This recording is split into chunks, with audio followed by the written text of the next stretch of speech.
for our story today, we're talking about President Donald Trump suggests a takeover of the Gaza Strip. What would that look like military-wise? Sure. Whenever you talk about President Trump and his policies, I always tell people, listen to President Trump with your eyes and not with your ears. What do I mean by that? People get very energized by some of the language that he uses. But you got to remember, he is a negotiator. He's a businessman. So he'll take an extreme position when in reality he just wants to get you here.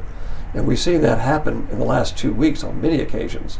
So the president has indicated, kind of off the top of his head or off the cuff, as we say, what if the United States takes over the Gaza Strip? I don't think that will ever happen. We have expended trillions, $1 trillion plus in Afghanistan and Iraq. We've been at war with radical Islamic extremism for many, many years. There's no appetite in the country for us to get involved on the ground with boots into the Gaza Strip. The Gaza Strip is governed up until recently by a terrorist organization by the name of Hamas. They are a radical Islamic extremist group that in their charter they say right up front, we want to destroy the nation of Israel. So this is an organization that cannot be allowed to take power again. The question is, how do you rebuild? Because the war is coming to a close, and that area needs to be rebuilt. You've got 1.7 million Palestinians in that area. What are you going to do with those people? How do these things work out? Historically, and you've got to understand the historical background before you can really make any sense of what the president said. Historically, Israel is a nation state. They were organized as a nation state, recognized as a nation state in 1948 by the United Nations. The Palestinians are not a state. They are a non-state actor. Israel has been attacked several times in their history, different wars, the 1967 war, the 1973 war, and each time Jordan and Egypt have been involved in those conflicts, and they've lost those conflicts. But when you regain a status of peace, the Jordanians basically said, we're going to cut loose the West Bank that used to be part of Jordan, and the Palestinians that live there, they're no longer our problem. The Egyptians did the same thing in the Sinai with Gaza. And after 1973, Israel sued for peace with the Egyptians. Peace treaty called for the Israelis to give back the Sinai Peninsula, but they didn't give back the Gaza Strip. So what you have is you have enclaves of non-state actors, lots of them, in those two regions. Something has to be done. One of the options on the table that I do not disagree with is that the Jordanians, who originally had that territory, and the Egyptians, who originally had the Gaza Strip, they've got to become involved in this peace process. They've got to step up to the plate, because on the other side of Gaza is the nation of Egypt. Yes, Israel's on one side, Egypt's on the other. They have a greater claim to the area than the Israelis do. In fact, the Israelis have no claim to it. They withdrew their forces from that area in hopes of peace. Bottom line, it's a very complex issue, but the Jordanians and the Egyptians have to become involved in the process. I think that's what the president is shooting at. He's not realistically calling for U.S. soldiers to go in and take over the Gaza Strip, but he takes a position that's away from what he really wants, and that is for the Egyptians and the Jordanians to get involved, just so he can pull them to the center of what he's trying to do. This is the way he negotiates.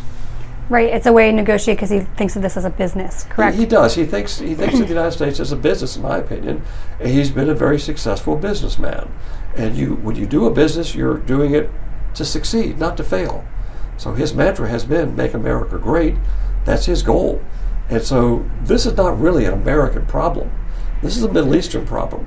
Why would we get involved? Well, we have strategic interests, of course. Israel is our number one ally in the region. Israel's the only democracy in the region, quite frankly. So we have a long history of ties with Israel.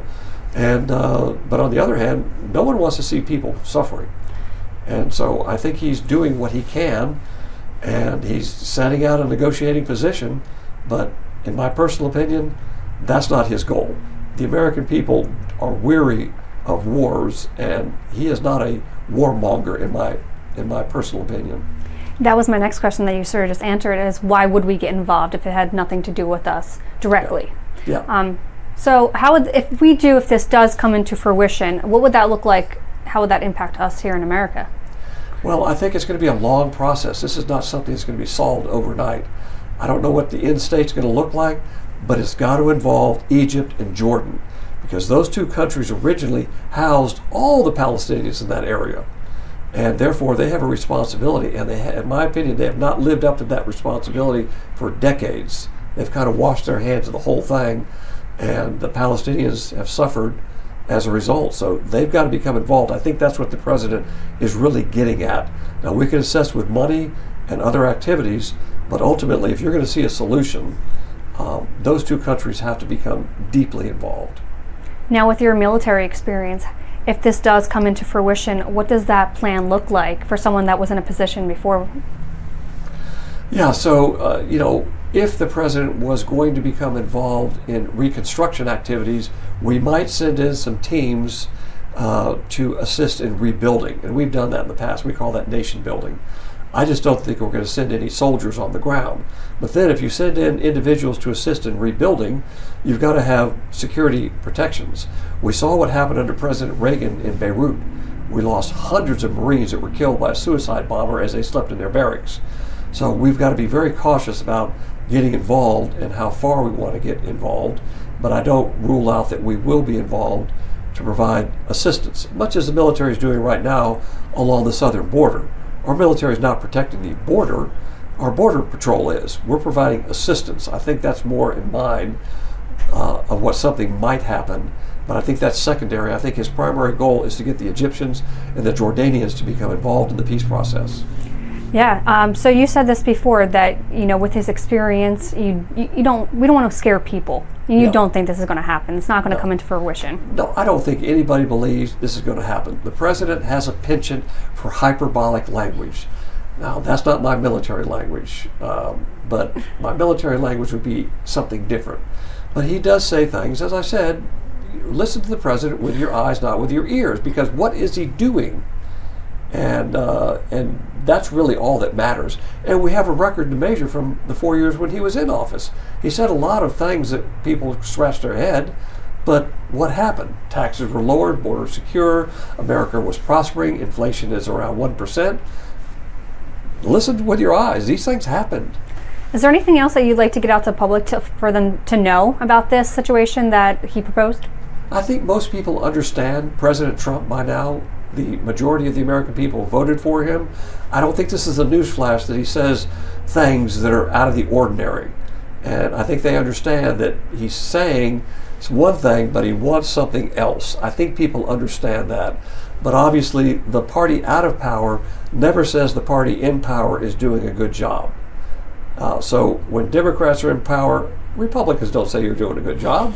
When Republicans are in power, Democrats don't say you're doing a good job. We understand that. So take everything with a grain of salt and consider the source.